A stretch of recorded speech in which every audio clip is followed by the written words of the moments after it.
Iya, silakan, Pak. Lalu kata malaikat-malaikat itu kepadanya, "Ibu, mengapa engkau menangis?" Jawab Maria kepadanya, "Tuhanku telah diambil orang dan aku tidak tahu di mana ia diletakkan." Nah, kata malaikat itu kepadanya, "Ibu, mengapa engkau menangis?" Ibu itu pakai kata gunei juga di situ.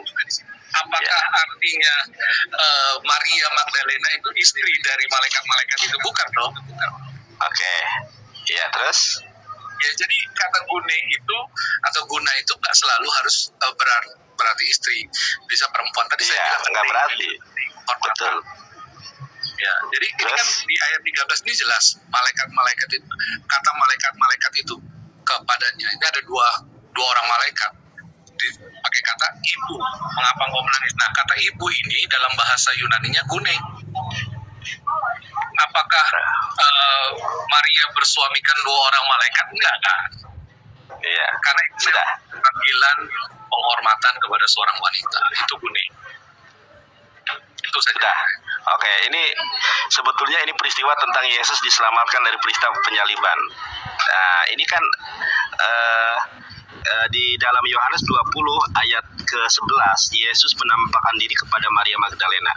Ya, saya sudah tanya kepada Romo-Romo bahwa Maria Magdalena ini seorang pemimpin apostoles, pemimpin para rasul. Dia yang dekat, dia yang sebagaimana buku yang kemarin sampaikan, yaitu Injil Maria Magdalena, yang paling dekat dengan Yesus Kristus dari pihak perempuan adalah Maria Magdalena. Bahkan Maria Magdalena ialah yang paling pertama mendatangi kubur Yesus. Tetapi Maria berdiri dekat kubur itu dan menangis. Sambil menangis ia menjenguk ke dalam kubur itu.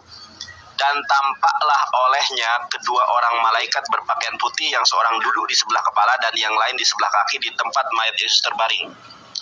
Kata malaikat itu kepadanya, "Ibu, mengapa engkau menangis?" Jawab Maria kepada mereka, "Tuhanku telah diambil orang dan aku tidak tahu di mana dia diletakkan." Pak, sebetulnya di dalam Yohanes 20 ayat ke-13 ini lebih ke makna wanita, Pak. Karena tadi sudah saya buka di dalam strong number-nya.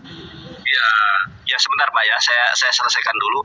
Karena di dalam strong number-nya di sini definisinya yang pertama adalah wife, yang kedua woman. Jadi memang tidak salah. Kalau di dalam di Yohanes 20 ayat ke-13 Maria Magdalena disebut sebagai wanita oleh malaikat. Itu konteksnya.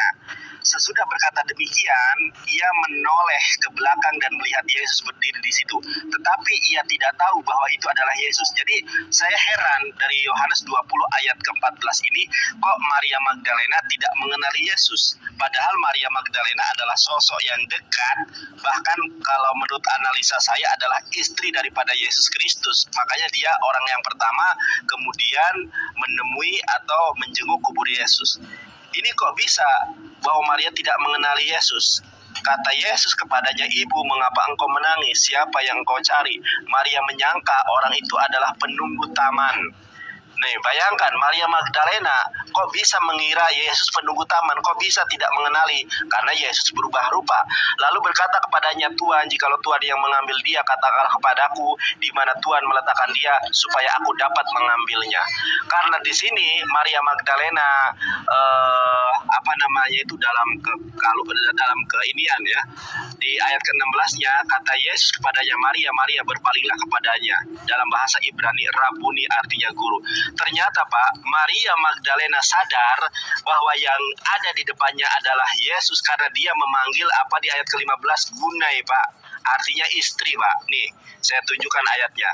Di dalam ayat ke-15, legai haute berkata kepadanya, oh Yesus berkata kepadanya, siapa? Maria Magdalena, gunai istri, Pak. Sebagaimana di dalam strong number yang pertama tadi di sini gunai artinya apa, Pak, di sini? Wife, yang kedua woman. Makanya kok tiba-tiba Maria Magdalena sadar kalau yang di hadapannya adalah Yesus. Karena ketika Yesus mengatakan istriku yang cantik, istriku yang manis, istriku yang bohenol, lalu Maria tercengang, wah ini suamiku ini, wah Yesus gitu loh, Pak. Makanya dia kenal karena dipanggil istriku.